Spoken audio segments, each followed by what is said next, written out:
Another big decision, sticking with the transfer theme, looks like Arsenal might lose out on the signature of Sverre Nypan. There's been reports from David Ornstein that Aston Villa look the likeliest to win the race for his signature. Arsenal have been heavily linked, of course. So if Arsenal do miss out, he's been labelled as an Odegaard regen, but they're not exactly in the same position. It would be sort of fitting for him to join and learn from Odegaard, I guess. But if Arsenal do miss out, would you be disappointed if Naipan goes to Aston Villa? No, I just haven't seen enough of him to be able to be really sort of emotionally invested that much in it. You know, he's a young kid, clearly very talented. You don't have the clubs like who are chasing him if you're not a very talented young teenager. But yeah, I wouldn't be no, I wouldn't be overly disappointed. Fair play to him. He gets to choose. He's spent a lot of time doing it. He's not rushed into a decision. You know, he didn't rush into it in January when, again, he could have made a move to it. Any of the clubs that are after him, you know, Arsenal, Girona, or the City Football Group, and Aston Villa at the time, and he's waited and has been patient. And if this is what he's decided to do, then fair play to him. He sees a better pathway. Aston Villa maybe than any other club to continue his development. So no, I wouldn't be.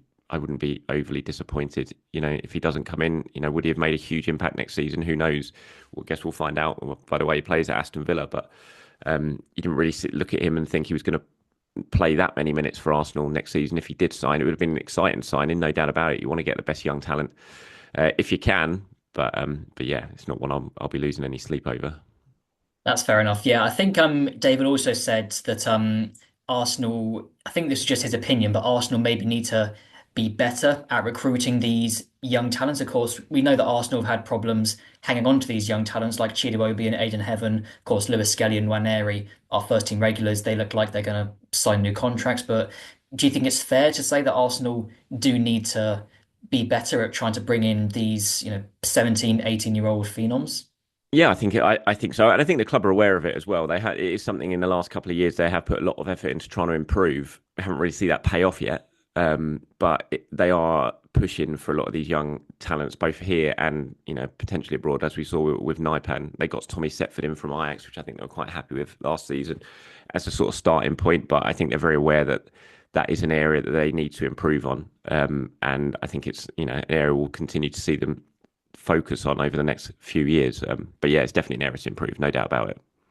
Yeah, and looking especially at that left eight position, which if Naipan joined, he would have been competing for minutes for. Obviously, we've got Declan Rice there. When Arsenal get a new striker in, Marino is an option there. I was also speaking to Nigel Winterburn recently, and he suggested to me that we could see Lewis Skelly play there a lot more. He was, pushing that quite a bit, and of course, we know that Lewis Skelly did come through the youth academy as a midfielder. So, firstly, can you see Lewis Skelly playing more in that midfield role as the weeks or months go on? And if he does, are Arsenal well covered enough in that position? It's a tough one that because I mean obviously I can see him playing there because he's such a wonderful footballer, and as you said he played that has been his position for a long time. He's only been moved to left back relatively recently.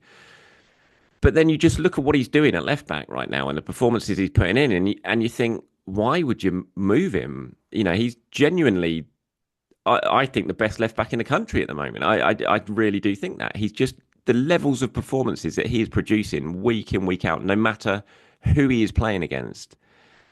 It is genuinely remarkable, and so why would you move him? I just don't. I don't really know why you would, because he's doing everything you need and more from that left back role. He's not playing as an out and out left back anyway, so he's in midfield more often than he is in the left back position. So I see what Nigel's saying, and I've said it before as well. It's just kind of, you feel like naturally because he's played his whole career as a central midfielder, he would eventually go back there, and maybe he's just starting out at left back as he adjusts to the demands of Premier League football and senior football. But the more you see him at left back and what he's doing to that, it's a new role as well, isn't it?